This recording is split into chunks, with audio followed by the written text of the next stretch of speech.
د روژې د رحمتونو برکتونو او فضیلتونو مبارکه میاشت ټولو ته نیکمرغه وي. الله دې ستاسو ټول عبادتونه او خدمتونه قبول کړي.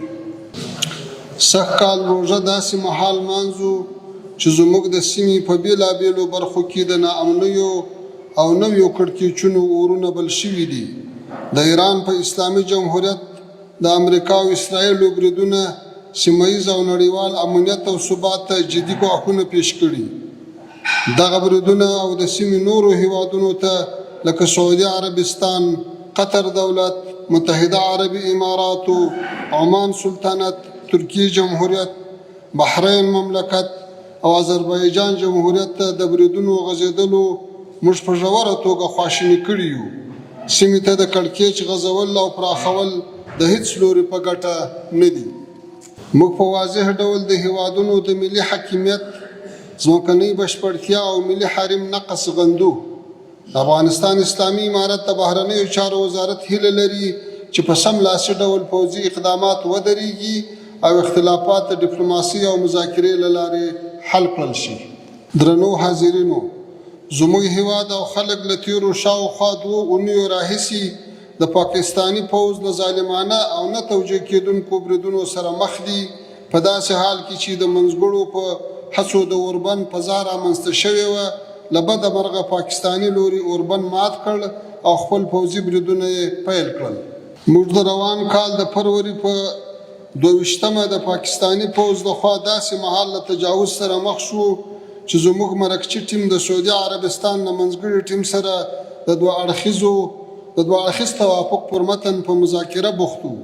له هغه نه 5 ورځې مخکې د فروری په 18مه زموږ لوري د حسینیت روژې ته د درناوي او د منځګړو هڅو ته د مثبت ځواب په نیت 3 پاکستانی جنگي اسیران د سعودي عربستان پلاوي ته وسپارل.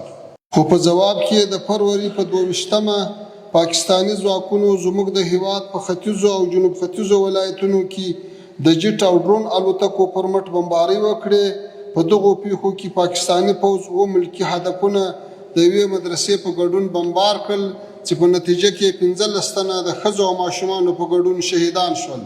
د ملګرو ملتونو مرستندوی دفتر یوه نامه هم په خپلو راپورونو کې یادونه کړې چې د دغو بریدونو قربانیان اکثره عام وګړي دي. د دغو تجاوزونو په دوام پاکستانی لوري په ننګرهار، پکتیا، پکتیکا، کندهار، خوست، کونړ، لغمان، پروان، کابل او نورستان کې هم بمباري ترسره کړي چې زموږ د امنیتي او دفاعي ځواکونو لخوا ورته متقابل او متناسب دفاعي اقدامات وشول. موږ له یوه تحمیلي جنګ سره مخ یو او زموږ دفاعي اقداماتو تل په ډېر احتیاط او د پوځي اهدافو په نښه کولو تمرکز درلود. هدف مو یوازې هغه مرکزونه دي چې له هغو څخه د افغانستان پر خلاف اقدامات ترسره کیږي.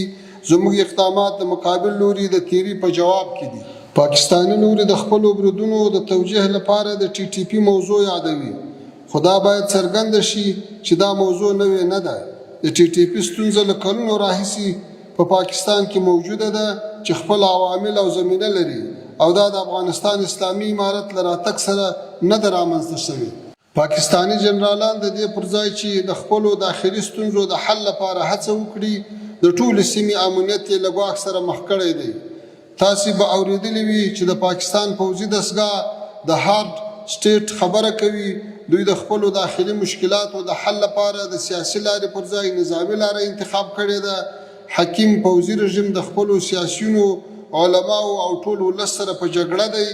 دوی د تفاهم په ځای کوشش کوي چې د تقابل او فشار له لارې مشکلات حل کړي.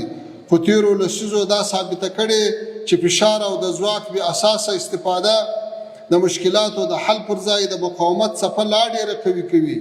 پاکستان اوس مهال د همداسې یو مشکل سره مخ دی چې اوس غواړي په غیر منطقي ډول افغانستان هم پکې دخیل کړي. د پاکستان پوځي رژیم د افغانستان په اړه هم په دې مغالطه کې قرار لري چې ګویا دوی به د فشار له لارې افغان ولس خپلو غوښتنو ته راښکته کړي. دوی په ډېرې بې رحمۍ سره افغان مهاجرین له پاکستان څخه راوایستل، د تجارت او ترانزیت لارې یې بندې کړې. نړیوال سټیج کې د افغان ولس په اړه بې اساسه پروپاګند پیل کړ، ان تر دې چې د افغانستان په ملي حریم یې تیری وکړ. زه غواړم دوی ته یادونه وکړم چې د خپلو محاسبو په اړه بیا غور وکړي افغان ولس د تاریخ په اوږدو کې د فشار وسایلو ته سر نه دی ښکته کړی او د خپل وطن د ازادۍ لپاره له هیڅ قرباني دریغ نه کوي. موږ د یو مسؤل دولت په توګه د هیچا د حرم نقص، د امنیت اخلال او تجاوز نه غواړو. خپل موقف مو ټولو دوستو هیوادونو په ځانګړې توګه د سعودي عربستان پاچاهۍ، متحده عرب اماراتو، قطر دولت او ترکیه جمهوریت ته د مذاکراتو په مهال واضح کړی دی. او دا د دې فرصت څخه په ګټه اخیستنې غواړم ستاسې له لارې ستاسې پلازمینو او حکومتونو ته هم ورسیږي. هیله مند یم چې زموږ په ټوله سیمه کې په ځانګړې توګه په منځني ختیځ کې د جګړې نوې څپه ودرېږي او د تحمیلي سیاستونو او پوځي اقداماتو پر ځای د دولتونو د ملي حاکمیت اصولو ته درناوی وشي او ستونزې یوازې د ډیپلوماسۍ له لارې حل کړای شي. هیله د خپلو پلازمینو ته له نیکو هیلو او درناوي سره زموږ دریځ هم ورسوئ. ډیره مننه. تاسو ته ښه روزه ماتې غواړم. السلام علیکم ورحمة الله وبرکاته.